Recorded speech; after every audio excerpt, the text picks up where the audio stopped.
Muy buenas, después de la carrera del Gran Premio de Azerbaiyán, pues toca hacer un análisis aquí en el canal de todo lo que nos dejó, como siempre, pues utilizando estos gráficos que los tenéis disponibles, los voy a dejar en la descripción, que los saco como siempre, ya sabéis, después de cada carrera para que todos entendamos un poquito mejor la Fórmula 1.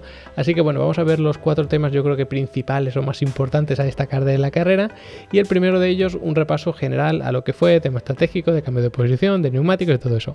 Y para eso tenemos este gráfico que nos indica todos los cambios de posición que hubo a lo largo de todas las vueltas. Buenas noticias porque hubo bastantes cambios de posición, no tenemos algo tan estático como tuvimos por ejemplo en Mónaco, que era algo previsible porque al final Mónaco solo es uno, ¿no? Y sabemos cómo es ese circuito, pero aparte de eso, pues bueno, Azerbaiyán nos suele dejar carreras a lo mejor un poquito más caóticas y ya sabemos que no fue la más entretenida del mundo, pero aún así los cambios de posición, como digo, pues son un poquito más optimistas, un poquito mejores que los que tuvimos en Mónaco. Aún así, pues si os fijáis aquí, pues al final las últimas 10 vueltas, 15 vueltas incluso, pues las líneas son bastante horizontales, lo que significa que no hubo cambios de posición. Las 2 primeras plazas pues las dominó Red Bull durante toda la carrera, que son estas 2 líneas azules que vemos por aquí.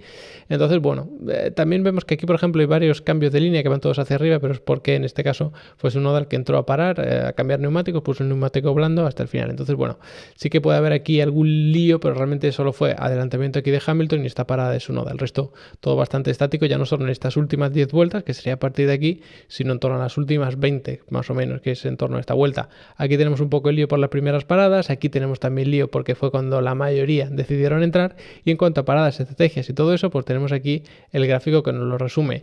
Bastante pesimista, al menos viendo de dónde venimos, ¿no? De Barcelona, de Mónaco, donde veíamos mucha variedad de neumáticos, muchas paradas. Aquí pues la estrategia ideal era al final 2 paradas, que se podía intentar una, pero por tema de safety car, virtual safety y todo esto, pues al final lo mejor fue 2 paradas, pero todos saliendo con el neumático medio, la gran mayoría poniendo el neumático duro, y si hay que cambiar de neumático, pues la gran mayoría otra vez el neumático duro.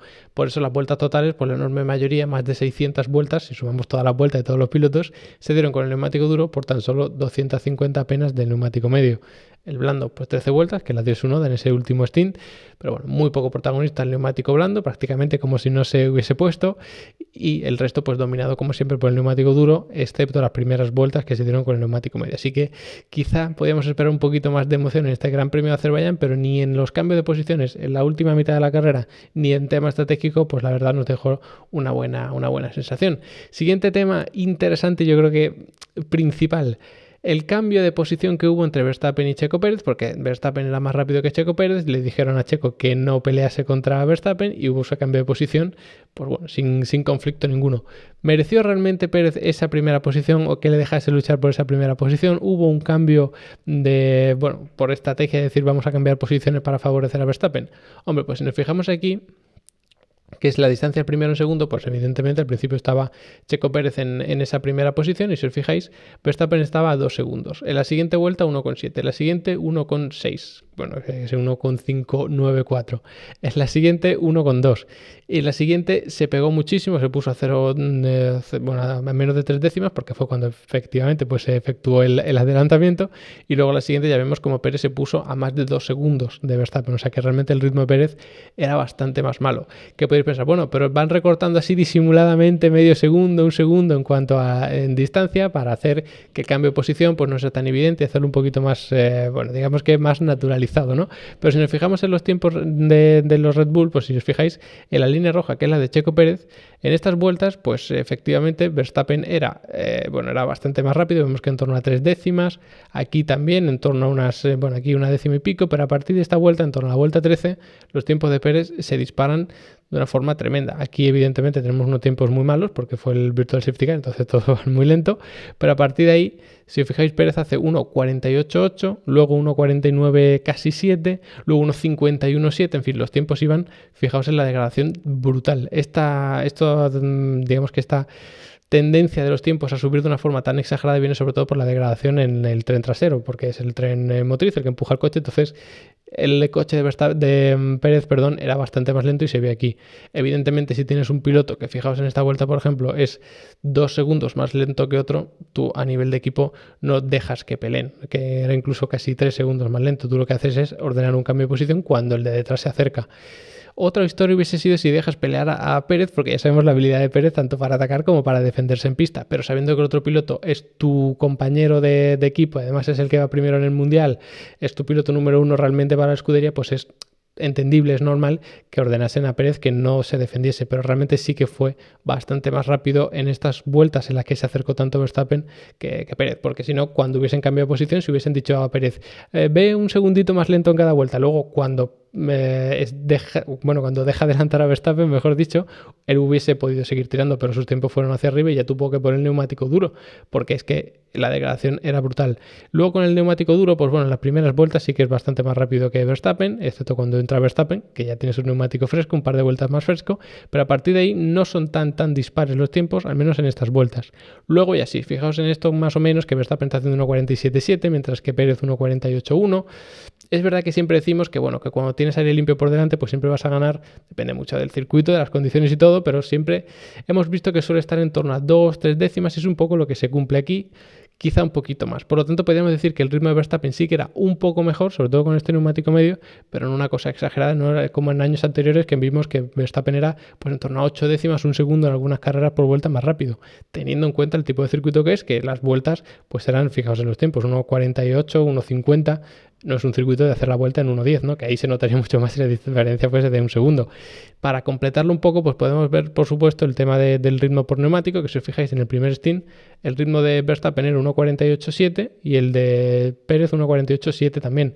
Apenas 2 centésimas de diferencia. Esto significa que realmente el ritmo era igual, pero luego en el siguiente stint, en el último stint, se ve como Verstappen es 1.46.8 y Pérez 1.47.2, es decir, 4 décimas de diferencia, que se podría deber a esa diferencia de aire sucio, pero aún así es bastante más rápido. Y en el segundo stint, con el neumático duro también, ese intermedio, a mitad de la carrera, ese tercio central de la carrera, los tiempos de Verstappen en ritmo puro, es decir, no cuando tiene que adelantar a alguien, hay un doblado, pierde tiempo, sino en ritmo puro de carrera, estaba en 1.47.6 y Pérez en 1.48.0, es decir, estamos viendo ya unas 4 décimas de diferencia, que es un poco menos que en el último stint, pero aún así pues se puede notar.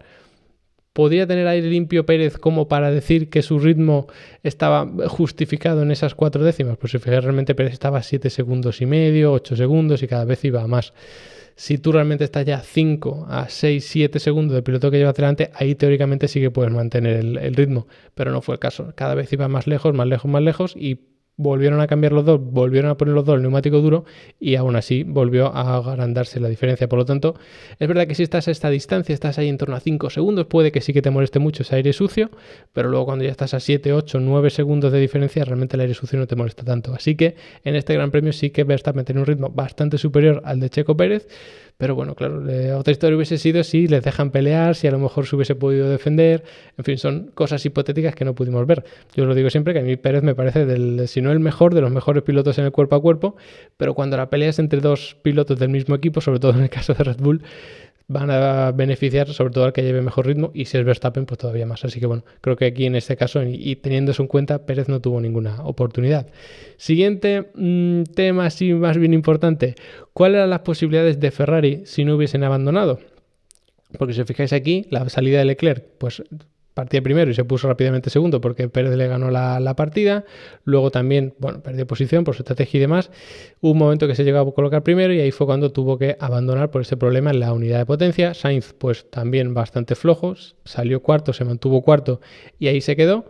¿Y realmente qué ritmo tenían? Pues hombre, viendo aquí el ritmo puro es muy complicado saberlo. Si vemos, por ejemplo, con el ritmo de los medios, pues sí, porque Leclerc estuvo entre la vuelta 1 y la 8, mientras que Verstappen estaba entre la 1 y la 17, entre la 1 y 15, entonces, bueno, puede decir, pues sí, podríamos tener en cuenta su ritmo, pero es complicado, ¿no? Porque al final los otros dieron el doble de vueltas, en vez de dar 8 dieron 17, entonces aquí, bueno, sí que puedes hacer un poco una intuición de que Leclerc era más rápido, pero realmente para entenderlo bien lo suyo es mirar los tiempos vuelta a vuelta, porque claro, en esas vueltas iniciales hay que ver dónde estaba cada uno. Si os fijáis, los tiempos de Leclerc eran prácticamente calcados a los de Verstappen, una vez es alguna décima por delante, en la siguiente una décima por detrás, entonces estaban ahí muy igualados.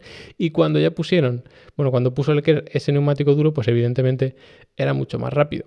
Pero no era una exageración, porque lógicamente cuando pones un neumático, aunque sea más duro, pero está nuevo, pues vas a hacer unos tiempos mejores. La estrategia de Pérez, por ejemplo, que fue un poquito más parecida, aunque tampoco entró ahí, sino que entró más tarde, pues si os fijáis, cuando Pérez entra, se pone a hacer unos tiempos de 1.47.5 en torno a la vuelta 18, y Leclerc llegó a hacer pues 1.47.5 también aquí, 1.47.9, pero con un poquito más de combustible porque fue unas 5 o 10 vueltas antes. Entonces parece que realmente Leclerc tenía un ritmo quizás similar al de Pérez, pero ya hemos visto que Pérez era bastante inferior en ritmo a Verstappen, en torno a unas 4 décimas aproximadamente, y no solo por el aire sucio. Así que me da la sensación de que en este caso Ferrari podía haber competido quizá con Leclerc, que era el mejor de los dos Ferrari, contra Pérez, pero no contra Verstappen, que tiene un ritmo muy superior. Y si comparamos a los dos Ferrari, pues queda claro que Leclerc era bastante más rápido. Fijaos en el vuelta a vuelta, Leclerc 1.48.5 mientras Sainz 1.49.0.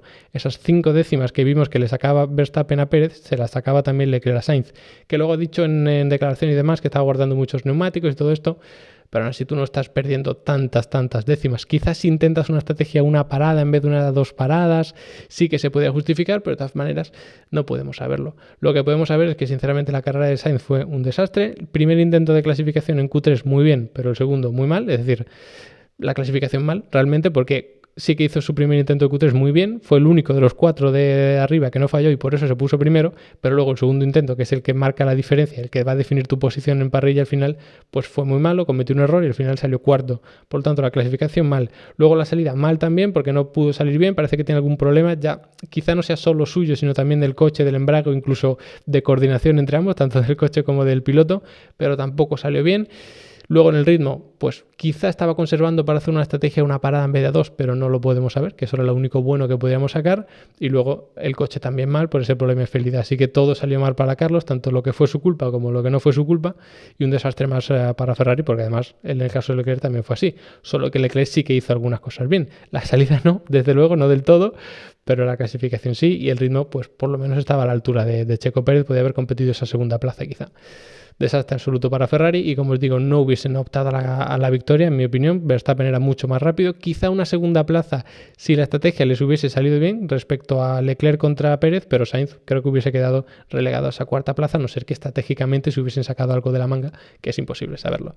Y ya por último vamos a hablar del ritmo de Russell, de los Mercedes, a ver dónde estaba, porque otra vez ese es piloto que todo lo hace bien. Lleva yo creo que toda la temporada haciendo el máximo, porque cuando los dos equipos de arriba no falla ninguno, él es quinto, y cuando falla uno es cuarto, y cuando fallan dos es tercero, o sea que es que siempre lo hace todo bien. Y si nos fijamos en el ritmo, pues la diferencia en el tiempo de Russell, que es la línea roja, respecto al de Hamilton, que es esta línea turquesa, pues se me salta a la vista. La estrategia es igual, aquí con el medio, luego aquí con el duro, que es este blanco, y luego los dos con el duro, pero si fijáis la diferencia en tiempos es abismal. ¿Qué pasa? Pues que lógicamente no estaban en el mismo sitio. Russell estuvo aquí detrás de los dos Red Bull toda la carrera, mientras que Hamilton pues tuvo que ir escalando posiciones, pegándose con algunos en pista, tuvo que adelantar aquí a Ricciardo, tuvo que adelantar aquí a Tsunoda, tuvo que adelantar aquí a Gasly, entonces todo eso evidentemente te resta. En las últimas vueltas lo podríamos comparar, pues desde esas últimas 5 o 10 vueltas podríamos comparar los tiempos, pero claro, si tú has tenido que adelantar en pista, tu tiempo también van a ser peores porque has gastado mal los neumáticos, en fin, es muy difícil comparar las estrategias, pero yo creo que es de destacar sobre todo la labor de Russell, que si os fijáis, pues aquí hace un tiempo muy bueno, luego muy malo y luego es tremendamente constante durante todas las vueltas. O sea, la regularidad de Russell es espectacular y es exactamente lo que tenía que hacer. Mantener un ritmo decente, sin liarla y sin desgastar demasiado los neumáticos, es lo que hizo de principio a fin. Hamilton pues tuvo una carrera más difícil porque salía más atrás y tuvo que adelantar, pero claro, es que clasificó peor que Russell. Entonces eso también es mérito de Russell, clasificar mejor. Si lo comparásemos con otros pilotos, por ejemplo con Checo Pérez, ¿no? Que era un poco... O sea, no estaba a la altura de Verstappen, pero bueno, es como un poco la referencia a lo que a lo mejor podrían haber llegado los Mercedes, pues ahí sí que no hay tampoco ningún tipo de duda. O sea, fijaos aquí, por ejemplo, en la vuelta en la que más se acerca, porque es un buen tiempo de Russell y uno malo de Pérez, Russell 1.49.5 y Pérez 1.48.7, o sea que era más de un segundo de diferencia el ritmo de uno respecto al ritmo de otro. De hecho, lo podemos ver mucho más rápido si analizamos aquí el ritmo de cada uno. El ritmo con el medio, Russell desde la vuelta 1 hasta la 8, 1.49.7 y Pérez 1.48.7 desde la 1 hasta la 15. Que esas últimas vueltas pues tienen más desgaste, pero también tienen menos combustible, entonces bueno, habría que entrar mucho más al detalle, pero es evidente que Russell estaba a un mundo de Pérez. Y Pérez era el que podía competir un poco con Leclerc. Quizás se podía haber acercado un poquito a Sainz porque el ritmo de Sainz era bastante malo, quizá por esa conservación de neumáticos. Bueno, sí, pero quién sabe realmente hasta qué punto nuestro querido Sainz podía apretar más o estaba conservando. Si os fijáis, aún estando conservando, aunque estuviese conservando muchísimo, seguía siendo bastante más rápido. En este tiempo tan ajustado, pues Sainz 1.49.2, Russell 1.49.5. Es decir, en el peor de Sainz y en el mejor de Russell le saca 3 décimas. Una vuelta normal, pues fijaos que 1.48.9 de Sainz contra 1.49.7, unas 8 décimas de diferencia, pues es un mundo. Y eso vuelta tras vuelta pues se nota muchísimo. Habría que ver qué hubiese pasado, tema estratégico, Sainz con el duro y todo eso, pero está claro que está Mercedes todavía bastante lejos. Pero ¿qué pasa? Que en el campeonato de constructores Russell está bastante por delante de Sainz y apretándole ya incluso a Leclerc por este otro 0 que han marcado. Así que mucho ojo con Ferrari, porque como sigan teniendo problemas de fiabilidad, Russell siempre está ahí y el Mercedes siempre va a ser el mejor del resto, siempre va a ser el tercer mejor coche, o eso parece, y con esta dupla pues te pueden al final comer la tostada, ¿no? Y ganarte esa posición en el campeonato. Veremos cómo termina la cosa, pero no pinta nada mal para Mercedes y Russell teniendo en cuenta de dónde vienen. Así que bueno, este es el análisis del Gran Premio de Azerbaiyán. Espero que os haya ayudado a entender un poquito mejor la Fórmula 1 y para entenderla bien, tanto a nivel deportivo como a nivel técnico como de automovilismo en general, pues tenéis Level Up Academy, que es tarifa plana de curso para que veáis todas las clases que queráis, todas las masterclasses que queráis, descarguéis todos los ficheros, plantillas, instalación de programas que tenemos por ahí, me preguntéis todas las dudas a través del soporte, obtengáis los certificados que tenemos ahí oficiales de la academia, así que echadle un vistazo porque da igual lo que seáis, aficionados o periodistas o ingenieros de automovilismo, lo que sea, vais a poder formaros y especializaros ahí conmigo y estoy seguro que vais a sacarle mucho provecho. Así que nada, como digo, espero que os haya gustado el vídeo, agradeceros por supuesto a los que estáis apuntados en la academia y los que os habéis quedado hasta el final del vídeo también, y nada, nos vemos en el siguiente.